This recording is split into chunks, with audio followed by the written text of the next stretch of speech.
श्रीमद् भागवतम स्कंध 10 परम पुरुषार्थ अध्याय 10 यमलर्जुन वृक्षों का उद्धार। राजा परीक्षित ने शुकदेव गोस्वामी से पूछा, हे महान और शक्तिशाली संत, नारद मुनि द्वारा नलकूव और मणिग्रीव को शापित किए जाने का क्या कारण था? उन दोनों ने ऐसा कौन सा निंदनीय कार्य किया कि देवर्षि नारद तक उन पर क्रुद्ध हो उठे? कृपया मुझे बताएं। शुकदेव गोस्वामी ने कहा, हे राजा परीक्षित, चूंकि कुबेर के दो बेटे भगवान शिवजी के साथ थे, जिससे वे बहुत अभिमानित थे, इसलिए उन्हें मंदाकिनी नदी के किनारे कैलाश पर्वत से सटे हुए बगीचे में घूमने की अनुमति थी। इसका फायदा उठाकर वे वारुणी नाम की शराब पीते थे। वे अपने साथ गाती हुई नारियों को लेकर फूलों के उस बगीचे में घूमते थे। नशे के कारण उनकी आंखें हमेशा घूमती रहती थीं। कमल के फूलों की बगिया से घिरे मंदाकिनी गंगा के पानी के भीतर कुबेर के ये दोनों पुत्र लड़कियों के साथ उसी तरह मजे करते थे, जैसे पानी में दो हाथी मादा हाथियों के साथ मजे करते हैं। हे राजा परीक्षित, एक शुभ अवसर पर दोनों लड़कों के सौभाग्य से महात्मा देवर्षि नारद संयोग से वहां प्रकट हो गए। उन्हें नशे में डूबे, उन्मत्त और लुढ़कती आंखों से देखकर नारद उनकी स्थिति समझ गए। नारद को देखते ही दिव्य अप्सराएं बहुत शर्मिंदा हो गईं। वे शाप के डर से अपने शरीर को वस्त्रों से ढकने लगीं। लेकिन कुबेर के दो पुत्रों ने ऐसा नहीं किया। इसके विपरीत वे नारद की परवाह किए बिना नंगे ही रहे। देवताओं के दोनों पुत्रों को नंगा तथा ऐश्वर्य और झूठी प्रतिष्ठा गर्व के नशे में उन्मत्त देखकर देवर्षि नारद ने उन पर विशेष कृपा करने हेतु उन्हें विशेष शाप देना चाहा। अतः वे इस प्रकार बोले। नारद मुनि बोले, सांसारिक सुखों के आकर्षणों में से धन का आकर्षण सबसे प्रबल और भ्रामक होता है। सुंदर रूप, उच्च कुल में जन्म और विद्वत्ता भी व्यक्ति को आकर्षित करते हैं, पर धन का आकर्षण सबसे ज्यादा होता है। यदि कोई व्यक्ति बिना ज्ञान के धन का घमंड करने लगता है तो वो अपना सारा धन शराब, स्त्रियों और जुए के आनंद में लगा देता है। अपनी इंद्रियों को वश में करने में असमर्थ बदमाश, जिन्हें अपनी दौलत पर नाहक घमंड होता है या जो कुलीन परिवार में पैदा हुए हैं, वे इतने क्रूर होते हैं कि अपने नाशवान शरीरों को बनाए रखने के लिए उन्हें अजर अमर मानते हुए बेचारे जानवरों का निर्दयतापूर्वक कत्ल करते हैं। कभी कभी वे सिर्फ मौज मस्ती के लिए जानवरों को मार डालते हैं। जीते जी मनुष्य अपने आप को कोई बड़ा आदमी, मंत्री, राष्ट्रपति या देवता समझकर अपने शरीर पर गर्व कर सकता है, परंतु चाहे वह जो भी हो, उसकी मृत्यु के बाद उसका शरीर कीटों में, मल में या राख में बदल जाता है।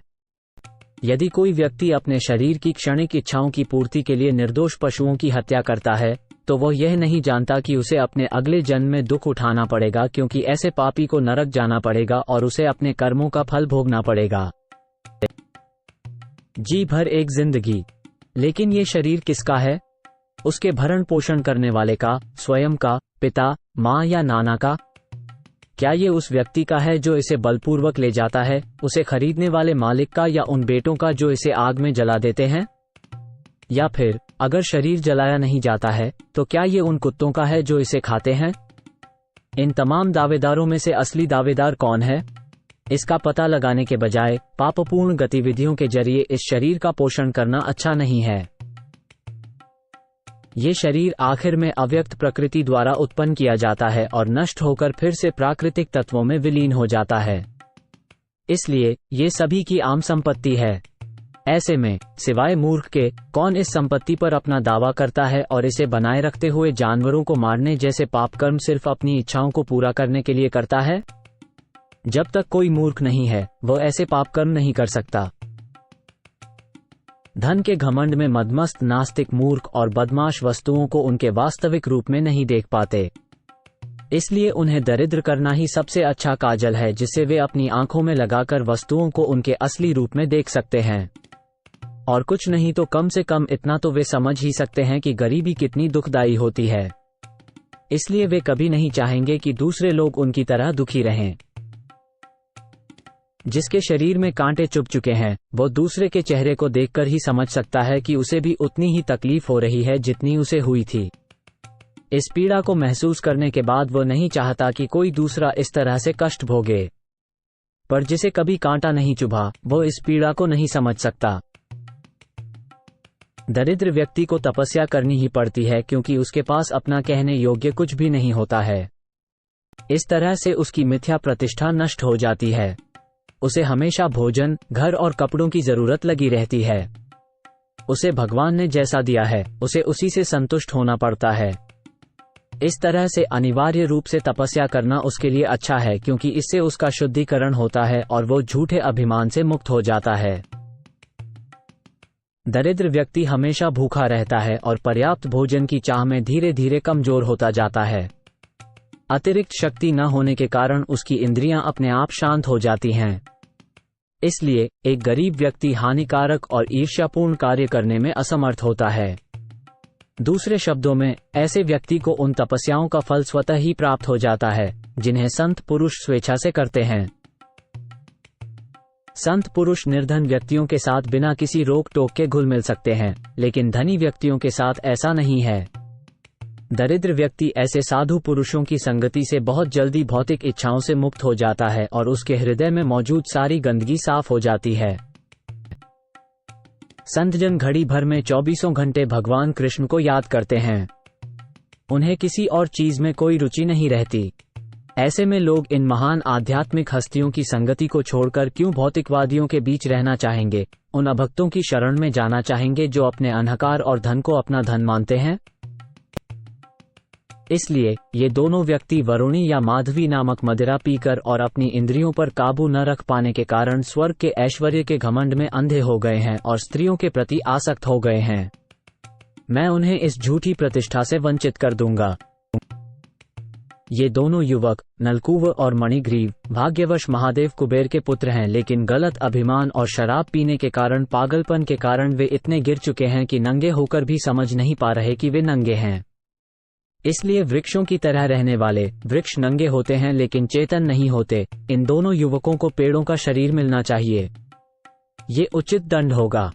फिर भी पेड़ बनने से लेकर छुटकारा पाने तक मेरी कृपा से उन्हें अपने पिछले पापों की याद रहेगी।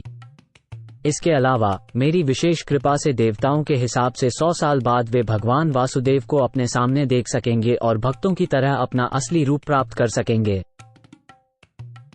श्री सुखदेव गोस्वामी ने आगे कहा, इस तरह से कहकर देवर्षि नारद अपने आश्रम नारायण आश्रम को लौट गए और नलकूवर और मणिग्रीव जुड़वां अर्जुन वृक्ष बन गए। सर्वश्रेष्ठ भक्त नारद के वचनों की सत्यता को पूरा करने के लिए भगवान श्री कृष्ण धीरे धीरे उस स्थान पर गए जहां दोनों अर्जुन के वृक्ष खड़े थे। हालांकि ये दोनों युवक काफी धनी कुबेर के पुत्र हैं और मेरा उनसे कोई नाता नहीं है, लेकिन देवर्षि नारद मेरे बहुत प्रिय और वात्सल्यपूर्ण भक्त हैं और इसलिए क्योंकि उन्होंने चाहा था कि मैं उनके सामने आऊं, इसलिए मुझे उनकी मुक्ति के लिए ऐसा अवश्य करना चाहिए। इस प्रकार कहकर कृष्ण तुरंत ही 2 अर्जुन के पेड़ों के बीच में प्रवेश कर गए। इस प्रकार बड़ा सा अखरोट जिससे वे बंधे हुए थे तिरछा हो गया और उनके बीच फंस गया। हिम्मत दिखाते हुए बालक कृष्ण ने जबरदस्त बल से अपनी पेट से बंधी ओखली को पीछे घसीटा तो दोनों वृक्ष उखड़ गए और गिर पड़े। परम पुरुष की महान शक्ति से वे पेड़ अपने तनों, पत्तों व टहनियों समेत हिले डुले और जोरदार ध्वनि के साथ जमीन पर गिर पड़े। तत्पश्चात जिस स्थान पर दोनों अर्जुन वृक्ष गिरे थे, उसी स्थान पर दोनों वृक्षों से 2 महान सिद्ध पुरुष बाहर निकल आए, जो साक्षात अग्नि के अवतार जैसे लग रहे थे। उनके सौंदर्य का तेज चारों ओर प्रकाशित हो रहा था। उन्होंने नतमस्तक होकर कृष्ण को नमस्कार किया और हाथ जोड़कर निम्नलिखित शब्द कहे, हे कृष्ण, तुम्हारी रहस्यमयी शक्ति अकल्पनीय है। तुम परम मूल पुरुष हो, तुम सभी कारणों के कारण हो, तुम समीप रहते हुए भी दूर हो और इस भौतिक सृष्टि से परे हो। विद्वान ब्राह्मण जानते हैं वैदिक कथन सर्वम खल्विदम ब्रह्मा के आधार पर कि तुम ही सब कुछ हो और यह विशाल ब्रह्मांड अपने स्थूल और सूक्ष्म रूपों में तुम्हारा ही स्वरूप है। आप प्रत्येक वस्तु के नियंत्रक भगवान हैं। प्रत्येक प्राणी का शरीर, प्राण, अहंकार और इंद्रियां आप ही हैं। आप परम पुरुष, अविनाशी नियंत्रक विष्णु हैं। आप समय, तात्कालिक कारण और 3 गुणों सतो, रजो और तमो गुणों वाली भौतिक प्रकृति हैं। आप इस भौतिक जगत के मूल कारण हैं। आप परमात्मा हैं। इसलिए आप प्रत्येक प्राणी के हृदय में छिपी बातों को जानते हैं। हे प्रभु, आप सृष्टि की उत्पत्ति से पहले से ही विद्यमान हैं। इसलिए इस भौतिक संसार में भौतिक गुणों से युक्त शरीर में बद्ध कौन व्यक्ति आपकी समझ प्राप्त कर सकता है? हे प्रभु, अपनी ही शक्ति से आच्छादित महिमाओं वाले आप सर्वोच्च भगवान हैं। आप सृष्टि के उद्गम संकर्षण हैं और चतुर्व्यूह के उद्गम वासुदेव हैं। आप सब कुछ होने से परब्रह्म हैं, अतः हम आपको सादर नमस्कार करते हैं। इस जगत में कोई भी आश्चर्य की बात नहीं है, क्योंकि इसमें बहुत सी ऐसी चीजें पाई जाती हैं जिनका कारण नहीं समझा जा सकता। जैसे कोई साधारण मछली कछुआ सूअर की शक्ल में तब्दील हो जाए तो यह एक बड़े आश्चर्य की बात होगी। परमेश्वर के अवतार केवल साधारण मछली कछुआ सूअर नहीं रहते। वे इन आकृतियों में भी अलौकिक और अविश्वसनीय कार्य करते हैं। उनका शरीर भौतिक नहीं होता। वे ठीक उसी प्रकार अपने परम व्यक्तित्व को धारण करते हैं जिस प्रकार का ईश्वर का व्यक्तित्व होता है। वे स्वयं ईश्वर होते हैं जो आज से नहीं अपितु सदियों से मनुष्यों के कल्याण के लिए विभिन्न रूपों में अवतरित होते रहे हैं। हे परम कल्याणकारी, हम आपको अपनी श्रद्धा भरी नम्र प्रार्थना अर्पित करते हैं क्योंकि आप सर्वोच्च अच्छे हैं। हे यदुवंश के प्रसिद्ध वंशज और नियंत्रक, हे वसुदेव के पुत्र, हे परम शांतिदायी, हम आपके चरण कमलों में सादर नमन करते हैं। हे परम रूप, हम हमेशा आपके दासों के दास हैं, खास तौर पर नारद मुनि के। अब हमें अपने घर जाने की अनुमति दें। यह नारद मुनि की कृपा है कि हम आपका साक्षात दर्शन कर पाए।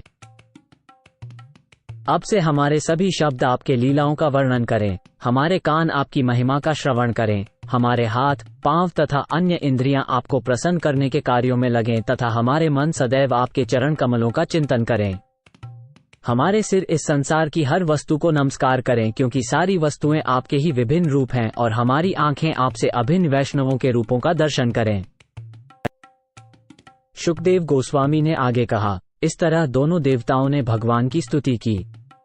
यद्यपि भगवान कृष्ण सबों के स्वामी हैं और गोकुलेश्वर थे, किंतु वे गोपियों की रस्सियों द्वारा लकड़ी की ओखली से बांध दिए गए थे, इसलिए उन्होंने हंसते हुए कुबेर के पुत्रों से ये शब्द कहे। भगवान ने कहा, परम संत नारद मुनि अत्यंत दयालु हैं। उन्होंने अपने शाप से तुम दोनों पर बहुत बड़ा उपकार किया है क्योंकि तुम दोनों भौतिक ऐश्वर्य के पीछे इतने अंधे हो गए थे कि कुछ दिखाई ही नहीं देता था। हालांकि तुम दोनों स्वर्गलोक से गिरकर पेड़ बन गए थे, लेकिन उन्होंने तुम दोनों पर सबसे ज्यादा कृपा की। मैं शुरू से ही इन सभी घटनाओं को जानता था। जब सूर्य के सामने कोई व्यक्ति होता है तो उसकी आंखों में अंधेरा नहीं रह पाता है। ऐसे ही जब कोई व्यक्ति ऐसे साधक या भक्त के सामने होता है जो पूर्णतया समर्पित और भगवान के शरणागत होता है, तो उसका भव बंधन छूट जाता है। हे नलकूव और मणिग्रीव, अब तुम दोनों अपने घर लौट सकते हो। क्योंकि तुम दोनों मेरी भक्ति में सदैव लीन रहना चाहते हो, इसलिए मेरे प्रति प्रेम और स्नेह विकसित करने की तुम्हारी इच्छा पूरी होगी और अब तुम उस पद से कभी भी नहीं गिरोगे। श्री शुकदेव गोस्वामी कहते हैं, श्री भगवान द्वारा इस प्रकार कहे जाने पर दोनों देवताओं ने लकड़ी के खरल से बंधे भगवान की परिक्रमा की और उन्हें प्रणाम किया। श्री कृष्ण भगवान से अनुमति लेकर वे अपने अपने धाम को चले गए।